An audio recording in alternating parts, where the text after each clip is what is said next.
press space. Why? Supposed to. This press space. Hello. Shh.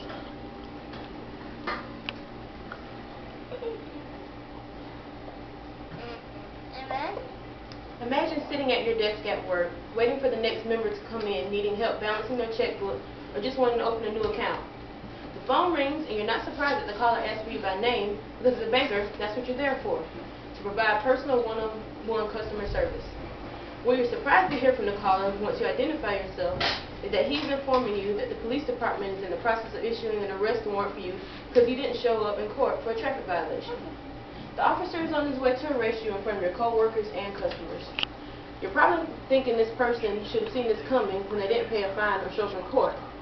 Well, at one point, that person was my mother, and she didn't see it coming because as far as she knew, her driving record was clear. But according to the officer on the phone, not only was her driving record not clear, but the last violation caused her to not have any points on her license, so it had been suspended. The scene I just described is related to the subject I wish to talk to you all about today: identity theft. I'd like to discuss how it occurs, what you should do if your identity is stolen, the effects it can have, and how you can try to prevent it. First of all, according to the Silver Loop editor's Identity Theft: How to Protect Your Name, Credit, and Vital Information, which was published in 2004, identity theft occurs when someone steals a piece of personal information about you and uses it to commit a fraud in your name. They might steal your social security number, name, birthday, credit card information, bank account, mother's maiden name, or anything else like that, and use it to open up new accounts, change the mailing address on your current cards, write fraudulent checks, steal and transfer money from your bank accounts, or obtain employment. The list goes on. In my mom's case, her cousin, who was living with her family at one time, had access to all of her personal information.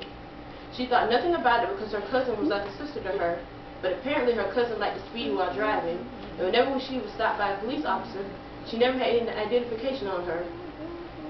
She would give them my mom's name, social security number, date of birth, and address, and because she knew all of that information, the police never questioned her and took her word for it and just wrote the ticket. Next, I would like to discuss the 4 steps that the Federal Trade Commission in Identity Crisis, What to Do If Your Identity is Stolen, from the April 1999 Consumer Alert, says you should take as soon as possible if your identity is stolen. First, place a fraud alert on your credit reports. Then make sure you review them. This can help prevent an identity thief from opening up any new accounts. All 3 consumer reporting agencies have a toll-free fraud number, and you only have to contact one of the agencies. Once you do this, that agency is obligated to contact the other 2 for you.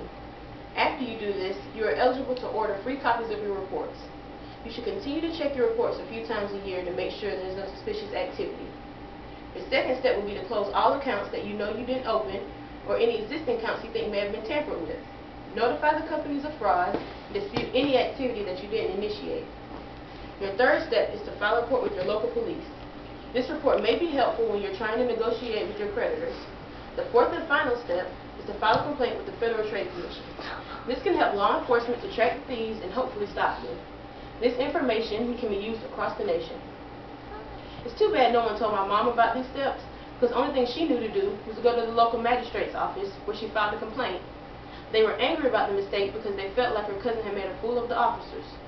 Unfortunately, they told my mom that they couldn't do anything right then because the cousin had left the state. The third part I'd like to discuss is the effects identity theft can have on your life. It can affect you financially and personally. It can cause you to be denied jobs, loans, housing, and other things. According to the Guide to Identity Theft Prevention by Johnny R. May, that was published in 2001, the real problem for most victims is the straightening out of a damaged credit report. Some cases can be resolved in months, and some may take years. In my mother's situation, it caused her insurance premium to increase. It took years for her to get her driver's license cleared.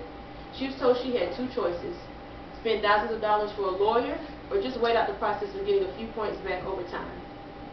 The final issue I'd like to share with you are some things you can do to prevent something like this from happening to you. There are many steps you can take, but I'll just name a few.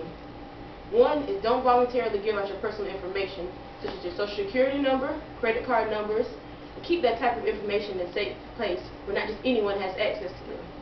You'd be amazed at how much damage someone can do with one simple bit of information. Also, order a copy of your credit report once or twice a year and see if anything that doesn't seem right. and make sure you check it out. You should also do this for your children because identity thieves can use their information too. Make sure to limit the amount of personal information you print on your personal checks or other public documents. It's important to remember to always shred papers with your personal information on it because some thieves will even go through trash. And if you've just thrown out your documents away or tore them in 1 or 2 pieces, it's just like handing them the papers yourself. Also, monitor unusual activity on your credit accounts.